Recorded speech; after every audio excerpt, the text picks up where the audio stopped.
Alam nyo ba may masamang epekto po yung laging puyat, 'di ba? Pag kulang sa tulog, merong 7 masamang epekto. Number 1, mas mahirap tayo magtrabaho sa umaga. Parang lutang yung isip natin. Pangalawa, yung mood natin. Mas mainit ang ulo, parang balisa tayo, 'di ba?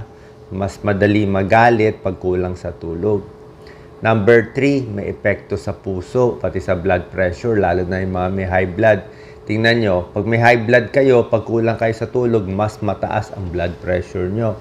Pero pag ang tulog nyo sapat, mas normal yung blood pressure mo. Kasi nai-stress hindi lang blood pressure, pati heart rate.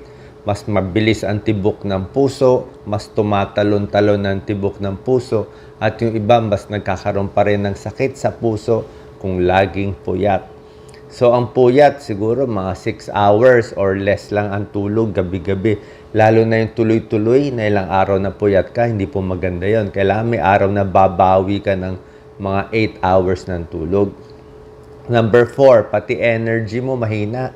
Hindi ka na maka-exercise, makatakbo, kasi nga kulang sa tulog. Number 5, pati blood sugar, pwede magloko. Pag maganda ang tulog mo, mas nagno-normalize din yung blood sugar mo. Lalo na sa diabetic. Pag diabetic, kulang sa tulog, mas nagloloko yung blood sugar nila. Number 6, mas madali ka tamaan ng sakit. Yung mga infection, mas hihina immune system, mas di niya kaya awayin yung mga bacteria, yung mga viruses, mabilis ka tamaan ng sakit, sipunin at iba pa. At number 7, mas tumataba. Mas overweight ang kulang sa tulog. Bakit? Pag puyat tayo, let's say, sa gabi, hindi pa tayo natutulog, pipilitin mo kumain nagugutom ka So, pag yung katawan mo, dapat nagpapahinga na, pero gising ka pa, ang gagawin ng katawan mo, magugutom ka. So, yung pagkain, ang panglaban mo sa puyat, tataba ka ng tataba. Yun ang problema. Meron tayong mga tips para makatulog. Meron muna tayong mga simpleng tips, tapos meron tayong kakaibang tips, okay? Dito tayo sa mga simpleng tips. Dapat alam nyo na yung simpleng tips is 3 hours bago matulog, yun dapat ang huling kain mo. So, pag matutulog ka ng alas 10 ng gabi, dapat 7 o'clock ang huling kain mo para may 3 hours mawala yung pagkain sa tiyan. Kasi kung busog ka, matutulog ka, pwede ka mag-GERD. Alam mo yung GERD, yung acidic, aakyat yung kinain mo. Tsaka pag busog ka, matulog ka, baka bangungutin. Kaya sabi ko nga, bago tapos kumain, bago matulog, maglakad-lakad. Yan ang kailangan mo, maglakad. Iwas din tayo sa kape, bago matulog. Kahit yung alak alak, mas makakatulog ka initially, pero hindi mahibing ang tulog mo sa alak. Ang tulog mo sa alak, pag gising-gising, tapos sa umaga may hangover ka pa, masakit pa ulo mo. Yung kwarto, dapat tahimik, pinakatahimik na kwarto, pinakamalamig. Kung pwede nga, takpan mo rin yung tenga mo para walang kaluskos. Okay? No mental work 2 hours before sleeping. Bago ka matulog, 2 hours, wala nang email, wala nang usap sa boss mo kasi may stress ka. Kasi wala nang plano-plano. Dapat 2 hours before, pa-relax lang na pa-relax. Yung wala nang meeting, ito gagawin. Yung po mahirap. Kung pwede, huwag kayong mag-schedule ng sobra aga sa umaga. Huwag kayong mag-schedule ng alas 7 o alas 8 na meeting kasi baka ma-stress ka Kung sobra aga, mapipilitan ka gumising. Yun na nga po, cool down period. Tapos yung sa pagkain, pwedeng saging, pampatulog, chamomile tea, warm tea, pwede rin yan. Ngayon, meron po akong kakaibang tips para makatulog. Ano mo itong kakaiba?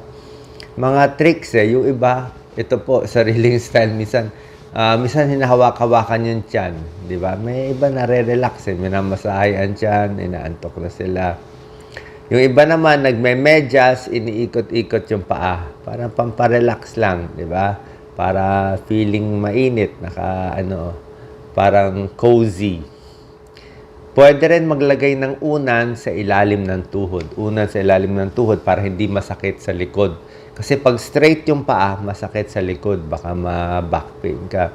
Pwede mo iba-ibahin yung posisyon ng tulog mo kung saan ka komportable, tihaya o tagilid. Pag malakas humilik, tagilid. Pero pag di naman humihilik, maganda tihaya. Pag may GERD, dalawang unan o mataas yung ulo. Ako, ito ginagawa ko lagi. Pinabaligtad ko lahat ng relos. Wala akong nakikitang relos pag natutulog na ako. Kasi pag nakikita ko yung relos, 11 o'clock, 12 o'clock, 1 o'clock, maisip mo, hindi pa ako tulog, hindi na ako makakatulog. So, pag walang relos, hindi mo alam. Pag gumising ako madaling araw, walang relos eh. Nag-iiwan ako ng konting ilaw sa gabi. Lalo na pa nagkakaedad kasi mahirap yung sobrang dilim.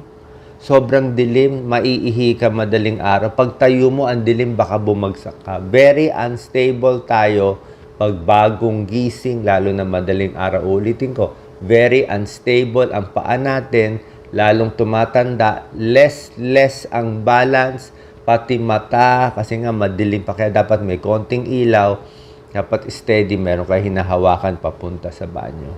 Okay? Pwede makinig ng white noise. Ano mo white noise? Para may sound lang, aircon. O minsan may music na parang bzzz, gano'n lang bzzz. Ano purpose ng white noise? Kasi pag sobra tahimik, maririnig mo lahat ng kaluskos at ingay ng kapitbahay, hindi ka makakatulog. Kailangan may white noise. Kung malamig ang kwarto, maganda. Tapos pwede ka mag-isip ng mga walang kabagay-bagay bago matulog. Ano yung top 5 favorite, kunyari, Avengers na Marvel character, top 5 gusto mong bagay, gusto mong libro, yung walang kabagay-bagay lang na mga iniisip mo, mga lumang panahon. Para at least, pag napunta ka doon, marirelax ka na. Yung iba, pwedeng nagdarasal, yung iba, pwedeng nagro-rosary, nakakatulog sila. At last, meron isang technique na nire-relax yung buong katawan. Yung paghiga mo, relax mo na yung paa. Parang meditation to eh. Next, relax yung binti. Yan. Tapos, relax yung hita. Relax yung dulo ng daliri. Relax yung kamay. Relax. Unti-unti hanggang katawan. Relax yung ulo. Relax yung legs. So, para ini-imagine mo, hini-hypnotize mo sarili mo. Unti-unti, ulit ng ulit hanggang makakatulog na. Okay? So, masama ang epekto pag kulang sa tulog. Sana nakatulong tong video para mas makatulog ka. God bless.